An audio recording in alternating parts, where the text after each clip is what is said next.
দর্শক আসসালামু আলাইকুম। নাসিরউদ্দিন পাটোয়ারি তারেক রহমানকে হুমকি দিয়েছেন, আন্দোলনের ঘোষণা দিয়েছেন। দর্শক শ্রোতা, এখন বিএনপি কি করবে? নাসিরউদ্দিন পাটোয়ারি তিনি কি বলতেছে দেখেছেন? সংস্কার সংসদে বাস্তবায়ন না হলে মাঠে গড়াবে, আমরা মাঠে রাজপথে আন্দোলন করব। এই কথা বলেছেন নাসিরউদ্দিন পাটোয়ারি, মানে তারেক রহমানকে সরাসরি হুমকি দিয়েছেন। নাসিরউদ্দিন পাটোয়ারি হঠাৎ করে এই মন্তব্য কেন করলো? ২৬শে মার্চ বাংলাদেশের স্বাধীনতা দিবসের দিন এই কথা কেন বলল নাসিরউদ্দিন পাটোয়ারি? কেন আন্দোলনের ঘোষণা দিল? দর্শক, সংসদ গঠিত হয়েছে সংসদের সমাধানের জন্য।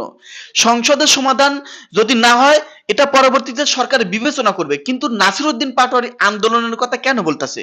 নাসিরউদ্দিন পাটোয়ারি কি বেশি বাড়াবাড়ি করতেছে? দেখুন, আজকের এই ভিডিওতে আমি আপনাদেরকে বিস্তারিত বলবো নাসিরউদ্দিন পাটোয়ারি কি বলেছে। আপনারা মনোযোগ সহকারে শুনতে থাকুন।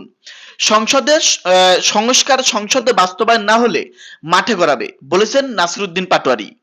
জাতীয় নাগরিক পার্টি এনসিপির মুখ্য সমন্বয়ক নাসিরউদ্দিন পাটোয়ারি বলেছেন, বাংলাদেশের ২৪-এর গণ অভ্যুত্থানের তাৎপর্য ধ্বংস করা হচ্ছে। তিনি বলেন, সংসদে যদি সংস্কার বাস্তবায়ন না হয় তা মাঠে বাস্তবায়িত হবে। রাজনৈতিকভাবে এই সিদ্ধান্ত হবে। সংস্কার এবং বিচার অপরিহার্য।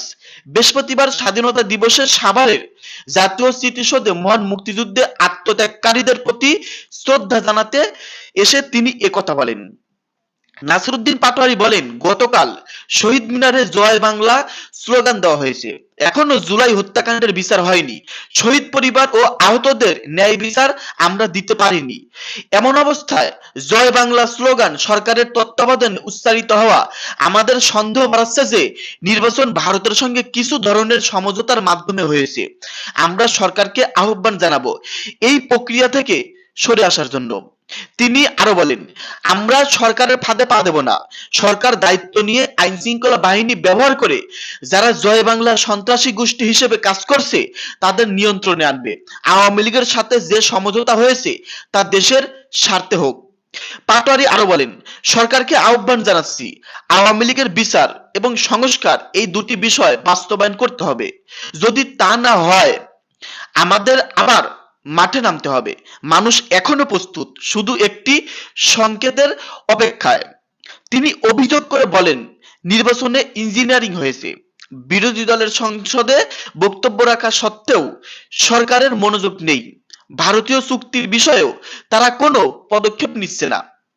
তাই আমাদের রাজপথে নামার কোনো বিকল্প নেই। দর্শক শ্রোতা, নাসিরউদ্দিন পাটোয়ারির এটা মন্তব্য। নাসিরউদ্দিন পাটোয়ারি কিন্তু কিছুদিন পরপরই এমন বক্তব্য দেয়, মানে এইসব বক্তব্য বিএনপির বড় নেতাকর্মীরা কেমনে যে হজম করে তারাই ভালো জানে।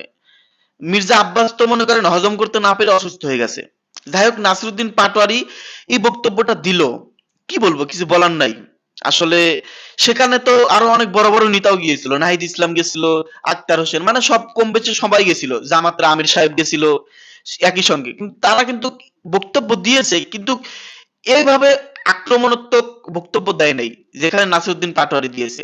তো এটা নিয়ে ইতিমধ্যেই বিভিন্ন ধরনের আলোচনা শুরু হয়ে গেছে, আমি আলোচনা করলাম এই আর কি। তো আপনাদের মতামত ভিডিওর কমেন্টে জানাবেন, এবং নাসিরউদ্দিন পাটোয়ারির এই মন্তব্যের সঙ্গে আপনারা কতটুকু একমত ভিডিওর কমেন্টে জানিয়ে দিন। সকলে ভালো থাকবেন। খুব শীঘ্রই নতুন ভিডিও নিয়ে দেখা হচ্ছে।